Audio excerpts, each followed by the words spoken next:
गोस्वामी जी भी कहते हैं इस चौपाई में जो छूटे वो छूट जाए, लेकिन भगवत कार्य न छूटे, हमारा भगवान न छूटे। इसलिए कोटिम तक्ताम हरिम स्मरेत, करोड़ काम करने से पहले भगवान का नाम लीजिए, परमात्मा का नाम लीजिए। और भगवान महादेव के से पंचायतन में मां बैठी है, इधर आपका ध्यान हो, मां सिंह पर नहीं बैठी है, मां ऐसे हाथ जोड़े बैठी है, ऐसे।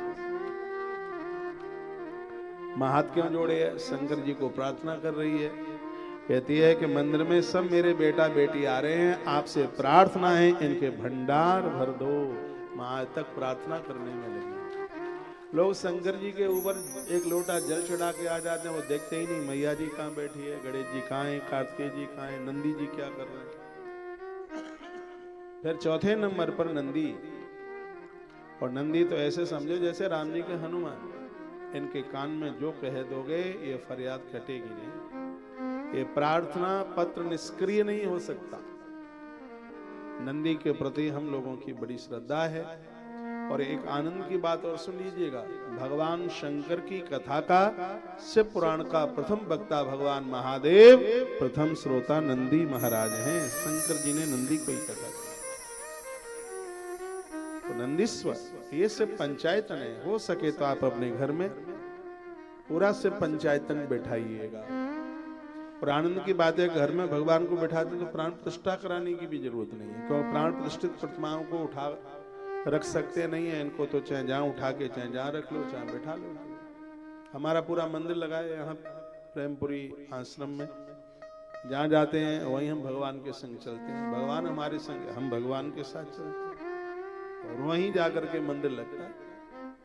प्रतिमाएं दो प्रकार की होती हैं, एक चल और एक अचल। मंदिरों में जिन्हें स्थापित किया जाता है वो अचल होती है, और घर में जिन्हें स्थापित किया जाता है वो चल होती है, जिन्हें कभी भी उठा सकते हैं, कभी भी उन्हें बैठा सकते हैं, कभी इधर कभी उधर।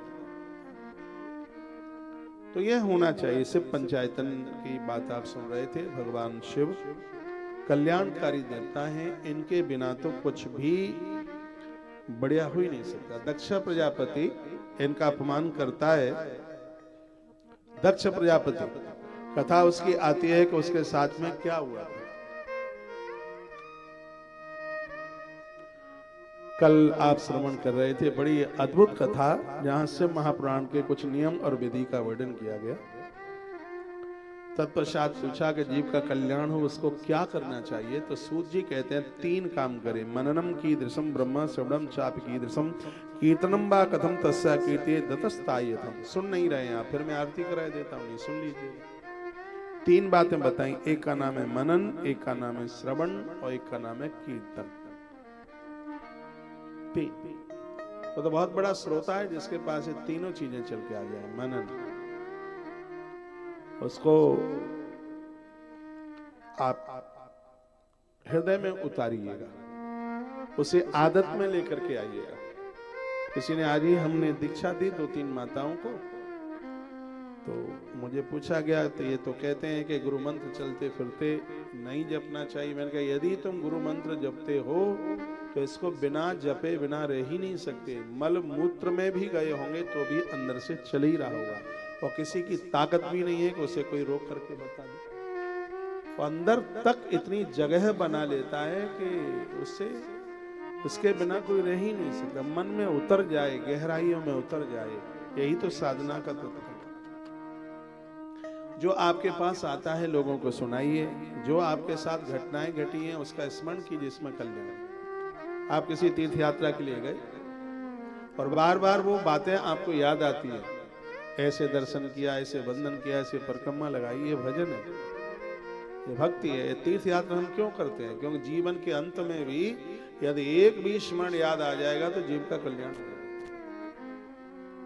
इसलिए हम तीर्थ यात्रा के लिए जाते हैं। तो 3 बातें बताई, मननम कीदृशम ब्रह्म श्रवणम चाप कीदृशम। अच्छी बातें सुनिए, अच्छी बातें बोलिए, और मनन यानी स्मरण कीजिए। 3 बातें बताई का ये तीनों चीजें प्राप्त हो जाती हैं जो कोई भगवान महादेव का महारुद्राभिषेक करता है, उनका चिंतन करता है, उनका दर्शन करता है, उन्हें वंदन प्रणाम करता है, कि तीनों चीजें उस भक्त के हृदय में उतर के आ जाती है। श्रवण भी आ जाता है, हाँ, स्मरण मनन भी, और कीर्तन बोलने की क्षमता भी चल करके आ जाती है। अब ये प्रश्न कर दिया गया कि बहुत लोग शिवलिंग से पिंडी पूजा वंदन अभिषेक की बात करते हैं, तो गुरुवर आप हमें यह बता सकते हैं क्या कि शिवलिंग प्रकट कैसे हुआ? ये कथा बड़ी अद्भुत है, शिव महापुराण में बड़ी अलौकिक कथा है ये। उससे पहले भगवान व्यास कहते हैं कि वीर मात्रे तो सर्वत्र पूजन्ते देवता गुरु। ऐसे भगवान शिव हैं जो स्थूल और सूक्ष्म से, जो निर्गुण और साकार से दोनों रूप से उनकी पूजा होती है। शिवलिंग निर्गुण है, शिवलिंग चिन्ह है, प्रकृति का चिन्ह है शिवलिंग। जैसे कहते हैं स्त्रीलिंग पुरलिंग, उसी प्रकार से संपूर्ण सृष्टि का एक चिन्ह है। उसे हम शिवलिंग के, शिवपिंडी के नाम से उसे जानते हैं। लेकिन ये दुर्भाग्य है कि लोग उसका पता नहीं क्या क्या अर्थ लगाते हैं। अत्र वक्ता महादेवो नान्योस्ति पुरुषा क्वचित्। इस धरती पर महादेव जैसा वक्ता शंकर से पहले नहीं हुआ और भगवान शंकर के बाद में भी नहीं होने वाला है। शिव महापुराण की कथा पर इसलिए विश्वास करना क्योंकि इसके वक्ता स्वयं भगवान शंकर है। अपिलिंगे च वैरम चाह नित्य भवक्षते जनई अब्रमत्तानंदे स्थान स्खलत्वम नहीं क्वचित। कहते हैं कि संपूर्ण देवता, पूरी सृष्टि भगवान शंकर की शिव पिंडी में विराजित होती है। कहते हैं यदि कोई व्यक्ति एक लोटिया जल शिव को, एक फूल भगवान महादेव को चढ़ा दे तो संपूर्ण देवता उससे पुष्ट हो जाते हैं, देवताओं को ताकत मिल जाती है, सभी देवताओं की पूजा हो जाती है। ऐसा वर्णन किया गया। तो पूछा गया कि शिवलिंग प्रकट कैसे हुआ, इसके बारे में आप बता देते तो आपकी बड़ी कृपा होती। ये किसने पूछा? नंदी ने पूछा महादेव को कि भगवान शिवलिंग कैसे प्रकट हुआ। ये कार्तिकेय जी ने नंदी को पूछा, व्यास ने सनकादिक भगवान व्यास ने सनक सनंदन सनातन सनत कुमार को पूछा। और वही बात मैं आपको निवेदन कर रहा हूं।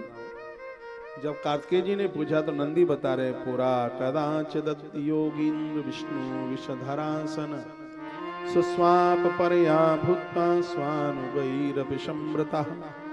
कहा प्राचीन काल में किसी समय से साई भगवान विष्णु अपनी पराशक्ति लक्ष्मी तथा पार्षदों से घिरे हुए शयन कर रहे थे। और ये आप सबको पता है कि जब सृष्टि का प्रलय हो जाता है, सृष्टि खत्म होती है, तब भगवान नारायण शयन में चले जाते हैं, सगरे देवता शयन में चले जाते हैं और बस एक ही देव बचता है, उसका नाम है महादेव।